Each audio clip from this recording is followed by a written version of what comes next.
ஓம் சாய்ராம். என் அன்பு செல்லமே, என் அழகான தங்கமே, கவலை இதுதான் உன் வாழ்க்கையில் நிறைந்திருக்கிறது. ஒவ்வொரு விஷயத்திலேயும் ஒவ்வொரு விதமான பாரங்களை சம்பாதிக்கிறாய். உன்னை சுற்றி சுற்றி சுற்றி ஏதோ ஒரு தவறுகள் நடந்து கொண்டே இருக்கிறது. உன்னுடைய வாழ்க்கையில் ஏகப்பட்ட குழப்பங்கள், ஏகப்பட்ட வலி வேதனைகள். தூங்கும் பொழுதும் நீ என்னென்ன யோசிக்கிறாயோ அதுதான் கனவாக வருகிறது. முழிக்கும் பொழுதும் திக் என்ற ஒரு மனநிலைமையில்தான் முழிக்கிறாய். இந்த நபர் வந்து கடனை கேட்டுருவானோ, அந்த நபர் வந்து நம்ம கடன் வாங்கினதை கேட்டு மற்றவங்களுக்கு நேரம் அசிங்கப்படுத்தி விடுவார்களோ என்ற ஒரு எண்ணம் உன் மனதுக்குள் இருக்கிறது. அதாவது ஒரு சின்ன வாழ்க்கையில் சுற்றி இருப்பது மொத்தமும் கடன். இந்த வார்த்தையை அதிகமாக பயன்படுத்தாதீர்கள். நான் உங்கள் அனைவரிடமும், இதை பார்க்கும் அனைவரிடமும் கெஞ்சி கேட்கும் ஒரே ஒரு விஷயம், இந்த சாய் உங்களிடம் கெஞ்சி கேட்கும் விஷயம், இந்த ஒரு வார்த்தையை பயன்படுத்தாதீர்கள். அது என்னவென்றால் கடன். இந்த ஒரு வார்த்தை உங்களுடைய வாழ்க்கையை மிகப்பெரிய அளவில் திருப்பி போட்டுவிடும். அதை வாங்க வேண்டும் என்றும் நினைக்காதீர்கள். அந்த ஒரு வார்த்தை உங்கள் வாழ்க்கைக்குள் இருக்கிறது என்றும் நினைக்காதீர்கள். உங்களுடைய வாழ்க்கையில் அது வேண்டாம் என்பதை நினையுங்கள். என்ன இருக்கிறதோ அதை மட்டும் வைத்து வாழுங்கள். புரிந்ததா? உன்னிடம் இன்று 10 ரூபாய் தான் இருக்கிறது என்றால் 10 ரூபாய்க்கு மட்டுமே எல்லாமும் நீங்கள் செய்யுங்கள். 11வது ரூபாய்க்கு ஆசைப்பட வேண்டாம். இன்று இந்த சூழ்நிலை இருந்தது என்றால் எதிர்காலம் சிறக்கும். இன்று நீங்கள் 10 ரூபாய் உங்களிடம் இருக்கிறது, 11வது ரூபாய்க்கு ஆசைப்பட்டால் அது அந்த கடனாக மாறும். எதிர்காலம் கேள்விக்குறியாக அமையும். இன்று இந்த 10 ரூபாய் நாளை உங்களுக்கு அந்த ஒரு கடன் என்ற ஒன்று இல்லாமல் இருந்தது என்றால் எதிர்காலம் சிறக்கும். புரிந்ததா? உங்களை தூக்கி நிறுத்துவதற்கு சாய் இருக்கிறேன். நீங்கள் என்னை நம்புகிறீர்கள். உங்களை ஏமாற்றினேன், தெய்வமாக இருக்கும் எங்களுக்கும் அது பாவம். புரிந்ததா? உங்களை ஏமாற்றினேன் என்றால் தெய்வமாக இருக்கும் எங்களுக்கும் அது பாவம் மட்டுமே. புரிந்ததா? உன்னுடைய வாழ்க்கையை பொறுத்த வரைக்கும் உன்னிடம் 10 ரூபாய் இருக்கிறதா? அந்த 10 ரூபாய்க்கு மட்டுமே இரு. ஆனால் இப்பொழுது இருக்கும் சூழ்நிலை உன்னுடைய வாழ்க்கையில் மொத்தமும் எல்லா விஷயமும் இருட்டாக இருக்கிறது. அது இந்த ஒரே ஒரு வார்த்தையினால். இந்த கடன் மட்டும் உன் வாழ்க்கையில் இல்லை என்றால் உன் வாழ்க்கை செழிப்பாக மாறிவிடும். உன்னுடைய வாழ்க்கையை எல்லோரும் இப்பொழுது என்ன நினைக்கிறார்கள்? தவறாக நினைக்கிறார்கள். உன்னிடம் எல்லாம் இருந்த பொழுதிலோ எல்லாரும் உன்னை தூக்கி வைத்து கொண்டாடினார்கள்.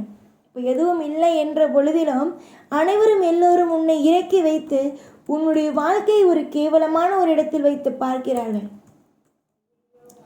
புரிகிறதா? அதனால் இங்கு மனிதர்களை வைத்து, அதாவது இவன் என்னை மதிக்க வேண்டும், இந்த ஒரு மனிதன் என்னை மதிக்க வேண்டும், இதற்காக நான் இந்த இடத்தில் போய் செலவு செய்வேன், இந்த இடத்தில் போய் இதற்காக நான் செலவு செய்வேன் என்று எதையும் செய்து உங்களை நீங்களே ஒரு கடனாளியாக மாற்றிக்கொள்ளாதீர்கள். எல்லா விஷயத்திலேயும் சுதாரிப்பாக இருக்க வேண்டும். நான் உங்களுக்கு இப்பொழுது சொல்கிறேன் என்றால் இந்த ஒரு வார்த்தையை மறந்து விடுங்கள். இன்றோடு இந்த ஒரு வார்த்தை உங்கள் வாழ்க்கை இல்லை என்பதை மறங்கள். அப்புறம் எப்படி சாய் நான் அடைப்பேன்? எப்படி நான் எல்லா விஷயத்தையும் நான் அடைப்பேன்? நான் வாங்கிய பணத்திற்கு எப்படி அடைப்பேன்? நான் ஒரு நபரிடம் வாங்கியிருக்கிறேன், அந்த நபர் கேட்பான என்னிடம் வந்து, நான் இதை மறந்துவிட்டால் எப்படி நான் கொடுப்பேன்? நியாயமாக பேசுங்கள் என்று கேட்கலாம். நான் ஒன்று தான் சொல்வேன். நீ இதுவரைக்கும் இந்த நிமிஷம் வரைக்கும் நீ வாங்கியது ஒரு பணம். இந்த பணத்தை அடைப்பதற்காக நான் ஒரு வழியை உனக்கு காட்டுவேன். அந்த வழி கூடிய விரைவாக உன்னிடம் வந்து சேரும்.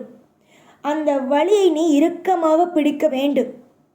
அதில் ஆரம்பத்தில் ஏற்ற இறக்கங்கள் வந்தாலும் விடக்கூடாது.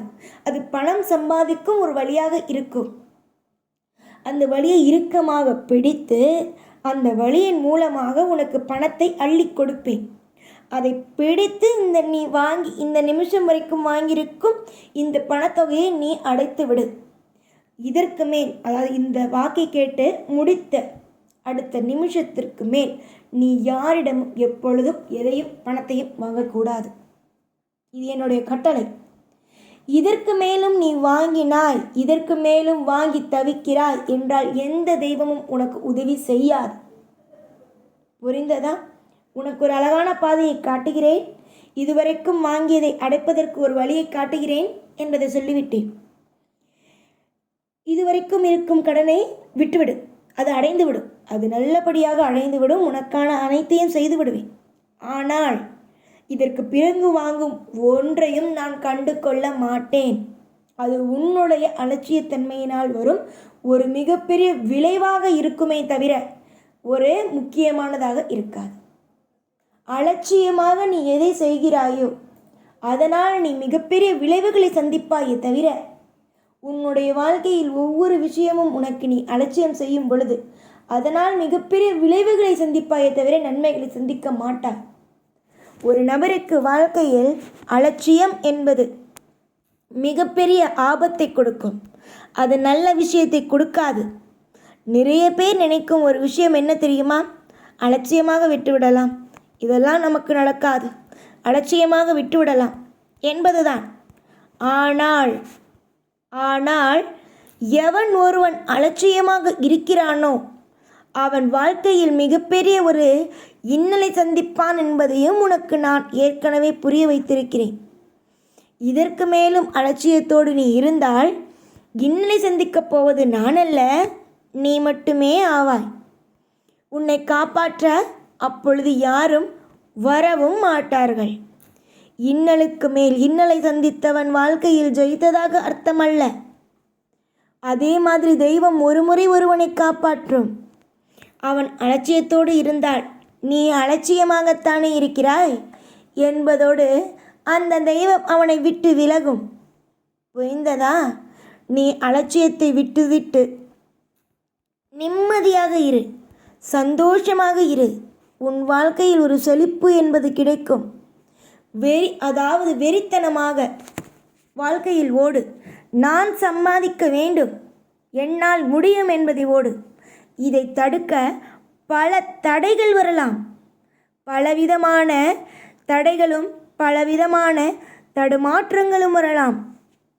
ஆனால் எதையும் நீ கண்டு கொள்ளக்கூடாது, எதையும் பெரிய விஷயமாக எடுத்துக்கொள்ளக்கூடாது. உன்னை ஆறுதல் படுத்தவும் உன்னை அற்புதமான பாதையில் அமைத்து கொடுக்கவும் நான் இருக்கிறேன். சதா சர்வகாலமும் உனக்கு தேவைகளை அள்ளி கொடுக்க என்னிடம் அனைத்து விதமான வசதிகளும் அனைத்து விதமான சுபிக்ஷமான விஷயங்களும் உண்டு. நீ தேடுவது எதுவாக இருந்தாலும் கண்டிப்பாக நீ என்ன தேடுகிறாயோ அது எதுவாக இருந்தாலும் இந்த சாயிடமிருந்து கிடைக்கும். நான் உன்னுடைய வாழ்க்கையில் அடைக்கும் அனைத்து வழிகளையும் காட்டிவிட்டேன். இதற்கு பிறகு நீ எதையும் நினைத்து கவலைப்படக்கூடாது. இதுவரைக்கும் நீ வாங்கிய அனைத்திற்கும் நான் பொறுப்பாக இருந்து அடைத்து கொடுப்பேன் என்பதை உனக்கு விளக்கமாக சொல்லிவிட்டேன். இதற்கு பிறகு நீங்கள் கவலைப்படுவது வீண். ஆனால் இதற்கு பிறகு நீங்கள் ஏதாவது ஒரு விஷயத்தை வாங்குகிறீர்கள் என்றால் அது நீங்கள் உங்கள் தலையிலேயே போட்டுக்கொள்ளும் மண்ணாகும். உங்களுடைய அனைத்து விதமான அழுக்குகளையும் நான் துடைப்பேன். ஆனால் ஒவ்வொன்றையும் பிடித்து பிடித்து ஓடுவதற்கு நீங்கள் மட்டுமே முடியும். கவலை வேண்டாம், சந்தோஷமாக இருங்கள். எப்பொழுதும் கூடவே இருப்பேன். இந்த சாய்நான். ஓம் சாய்ராம்.